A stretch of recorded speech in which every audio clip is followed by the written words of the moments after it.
যদি এমন কোনো দ্বীপ থাকে যেখানে প্রতিটি পাথর বলে ইতিহাসের কথা, প্রতিটি জানালা জানায় সাংস্কৃতিক গল্প, আর সমুদ্রের ঢেবের মাঝে লুকিয়ে থাকে হাজার বছরের ঐতিহ্য, তবে সেই দ্বীপের নাম সাইপ্রাস। স্বাগতম আমার ইউটিউব চ্যানেল কারণ বলি শোনোতে। আজ আমরা জানব এমন এক দেশের গল্প, যে দেশ শুধু ভূগোলেই সমৃদ্ধ নয়, তার প্রতিটি কোণ ইতিহাসে, সংস্কৃতিতে, সংঘাতে ও সৌন্দর্যে ভরপুর। সাইপ্রাসের নাম শুনলে আপনার প্রথমে কি মনে আসে? তার প্রাচীন ইতিহাস, সাংস্কৃতিক ঐতিহ্য, নাকি বিশ্বের একমাত্র বিভক্ত রাজধানী নিকোসিয়ার কথা? সাইপ্রাস একটি উন্নত পুঁজিবাদী রাষ্ট্র, এশিয়ার একমাত্র দেশ যা ইউরোপীয় ইউনিয়নে যোগ দিয়েছে। ভৌগোলিকভাবে সাইপ্রাস এশিয়ায় পড়ে হলেও রাজনৈতিক ও সাংস্কৃতিকভাবে এটি ইউরোপের অংশ হিসেবেই বিবেচিত। সাইপ্রাস ভূমধ্য সাগরের তৃতীয় বৃহত্তম দ্বীপ। এটি তুরস্কের দক্ষিণে, লেবানন ও সিরিয়ার পশ্চিমে, মিশরের উত্তরে আর গ্রিসের পূর্বে অবস্থিত। এই অনন্য ভৌগোলিক অবস্থান সাইপ্রাসকে করেছে প্রাচীনকালে বাণিজ্য ও সভ্যতার মিলনস্থল। এর মোট আয়তন ৯,২৫১ বর্গ কিলোমিটার, জনসংখ্যা প্রায় ১৩.৪৫ লক্ষ।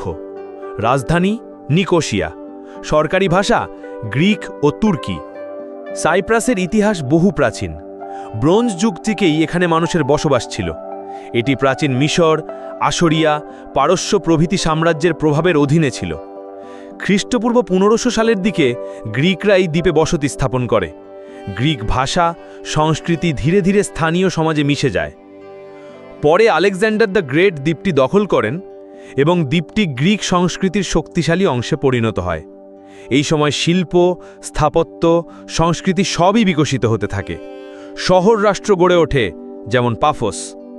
খ্রিস্টপূর্ব ৫৮ সালে রোমানরা দ্বীপটি দখল করে। পরে এটি রোমান সাম্রাজ্য বিভক্ত হলে চলে যায় বাইজেন্টাইন সাম্রাজ্যের অধীনে। সাইপ্রাস ভূমধ্য সাগরের অন্যতম প্রাচীন ও গুরুত্বপূর্ণ বাণিজ্য কেন্দ্র ছিল। প্রাচীনকালে এই দ্বীপটি ছিল পূর্ব ও পশ্চিমের সাংস্কৃতিক ও বাণিজ্য পথের মোড়। ব্রোঞ্জ যুগে এখানে উন্নত মুদ্রা ব্যবস্থানা ও শিল্পশিল্পী ছিল। সৈকতে সমুদ্রপথে আসা যাওয়া ছিল দিনব্যাপী বাণিজ্যের প্রাণ। গ্রিক ও রোমান সাম্রাজ্যের অধীনে সাইপ্রাসের শহরগুলি বিকশিত হয়। পাফোস, কুরিয়ন, লারনাকা ও লিমাসোল এসব শহর প্রাচীন স্থাপত্য ও শিল্পকর্মে সমৃদ্ধ ছিল। রোমানদের সময়ে থিয়েটার, গির্জা, বিশাল প্যালেস গড়ে তোলা হয়েছিল, যা আজও প্রত্নতাত্ত্বিক স্থানে দেখা যায়। দ্বাদশ শতাব্দীতে ক্রুসেডাররা সাইপ্রাস দখল করে ল্যাটিন রাজত্ব গঠন করে। পরে ভেনিস প্রজাতন্ত্র দ্বীপটি শাসন করে এবং এটি একটি গুরুত্বপূর্ণ নৌবন্দর ও বাণিজ্য কেন্দ্র হয়। ভেনিসের দুর্গ, ফামাগুস্তার প্রাচীর ইত্যাদি এই সময়ে স্মারক। ষোড়শ শতক থেকে প্রায় ৩০০ বছর সাইপ্রাস ছিল অটোমান সাম্রাজ্যের অংশ। এই সময় তুর্কি ভাষা, ধর্ম ও সংস্কৃতির গভীর প্রভাব পড়ে। অনেক মসজিদ ও ইসলামী স্থাপত্য এই যুগে সাক্ষ্য বহন করে। ১৯ শতকের শেষ দিকে সাইপ্রাস ব্রিটিশ ঔপনিবেশে পরিণত হয়। ব্রিটিশ শাসনে শিক্ষা, অবকাঠামো কিছু উন্নয়ন হলেও দ্বন্দ্ব অব্যাহত থাকে। ১৯৬০ সালে দীর্ঘ সংগ্রামের পর সাইপ্রাস স্বাধীনতা লাভ করে, কিন্তু স্বাধীনতার সঙ্গে গ্রিক ও তুর্কি সম্প্রদায়ের মধ্যে দ্বন্দ্ব শুরু হয়। ১৯৭৪ সালে এই বিরোধ চরমে পৌঁছায়, দ্বীপটি বিভক্ত হয়ে যায়। দক্ষিণে সাইপ্রাস প্রজাতন্ত্র, উত্তরে উত্তর সাইপ্রাস তুর্কি প্রজাতন্ত্র। উত্তর সাইপ্রাস কেবল তুরস্ক দ্বারা স্বীকৃত, অন্যদিকে দক্ষিণ অংশ আন্তর্জাতিকভাবে স্বীকৃত। বিভাজনের পর থেকে নিকোসিয়া বিশ্বের একমাত্র বিভক্ত রাজধানী হিসেবে পরিচিত। শহরটি একটি গ্রিক অংশ ও একটি তুর্কি অংশে বিভক্ত। মাঝখানে রয়েছে গ্রিন লাইন নামে একটি নিরস্ত্র এলাকা, যা জাতিসংঘের তত্ত্বাবধানে। বিভাজনের কারণে সাইপ্রাসের জীবন নানা জটিলতায় বেঁধে গেছে। দক্ষিণ ও উত্তরের মধ্যে সীমান্ত বন্ধ, পরিবার ও সমাজ বিচ্ছিন্ন, রাজনৈতিক দ্বন্দ্ব এখনও সমাধানহীন। তবুও দুই সম্প্রদায়ের তরুণরা শিক্ষা, সংস্কৃতি ও প্রযুক্তির মাধ্যমে সংলাপের চেষ্টা করছে। ভবিষ্যতে শান্তি ও ঐক্যের আশার ঝলক এখনও রয়ে গেছে। সাইপ্রাসের অর্থনীতি বহুমুখী এবং উন্নত। পর্যটন সেক্টর অন্যতম প্রধান খাত। বিশ্বের নানা প্রান্ত থেকে পর্যটক আসে সাইপ্রাসের চমৎকার সৈকত, ইতিহাস ও সংস্কৃতির জন্য। আরও রয়েছে উন্নত আর্থিক পরিষেবা, কর সুবিধা ও নৌ পরিবহন। অনেক আন্তর্জাতিক ব্যাংক ও প্রতিষ্ঠান সাইপ্রাসে কাজ করে। বন্দরগুলো ভূমধ্যসাগরের নৌ পরিবহনে গুরুত্বপূর্ণ ভূমিকা পালন করে। কৃষিতে আঙুরের মদ, জলপাই তেল ও ফলমূলের গুণমান বিশ্বখ্যাত। অন্যদিকে উত্তর সাইপ্রাসের অর্থনীতি তুলনামূলকভাবে ছোট, প্রধানত কৃষি, ক্ষুদ্র শিল্প ও পর্যটনের ওপর নির্ভরশীল। তুরস্কের অর্থনৈতিক ও বাণিজ্যিক সহায়তা সেখানে গুরুত্বপূর্ণ। সাইপ্রাসে গ্রিক সংস্কৃতির প্রভাব গভীর। গ্রিক অর্থোডক্স ধর্ম, উৎসব, লোকসঙ্গীত ও নৃত্যের বৈচিত্র্য দেশটিকে সমৃদ্ধ করে। অন্যদিকে তুর্কি সম্প্রদায় ইসলামিক ধর্ম ও সংস্কৃতির মাধ্যমে এক আলাদা জীবনধারা গড়েছে।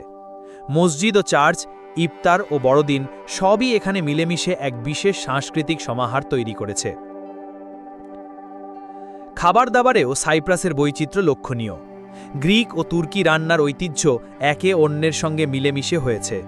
তাজা সিফুড, জলপাই, পিঠাপুলি ও মিষ্টান্নের স্বাদ পর্যটকদের মুগ্ধ করে। সাইপ্রাস একটি প্রকৃতির রত্ন। নীল সমুদ্র, স্বচ্ছ সৈকত, পাহাড়, সবুজ উপত্যকা সব মিলিয়ে এক অপূর্ব ছবি। ট্রডোস পর্বতমালা পর্যটকদের জন্য এক স্বপ্নের ঠিকানা। এখানে বাইজেন্টাইন মঠ, প্রাকৃতিক ট্রেল, শীতকালে স্কিইং সবই উপভোগ করা যায়। লার্নাকা লবণ হ্রদ ইউরোপের বৃহত্তম লবণ হ্রদগুলোর মধ্যে একটি। শীতকালে ফ্ল্যামিঙ্গোর আবাসস্থল হওয়ায় এটি বায়োডাইভার্সিটির জন্য গুরুত্বপূর্ণ। পাফোস প্রত্নতাত্ত্বিক উদ্যান ইউনেস্কো বিশ্ব ঐতিহ্য স্থান, প্রাগৈতিহাসিক থেকে মধ্যযুগ পর্যন্ত ইতিহাস ধারণ করে।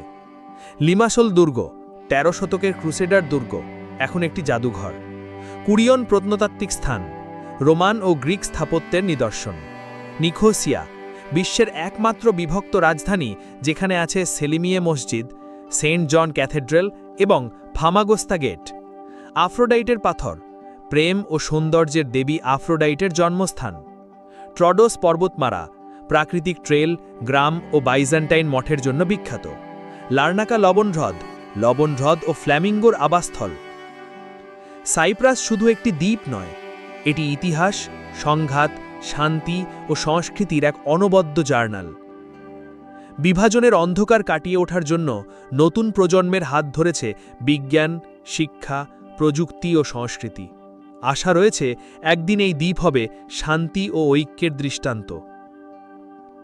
আপনি কি সাইপ্রাসের আরও কোনো চমৎকার জায়গার কথা জানেন? কমেন্টে লিখে জানান, আমরা জানতে আগ্রহী। এই ছিল আজকের গল্প, কারণ বলি শোনো থেকে আপনাকে পৃথিবী দেখালাম। লাইক করুন, ফলো করুন এবং আমাদের সাথে থাকুন, কারণ আমরা শুধু বলি না, শোনাতেও চাই। পরবর্তী ভিডিওতে আবার দেখা হবে।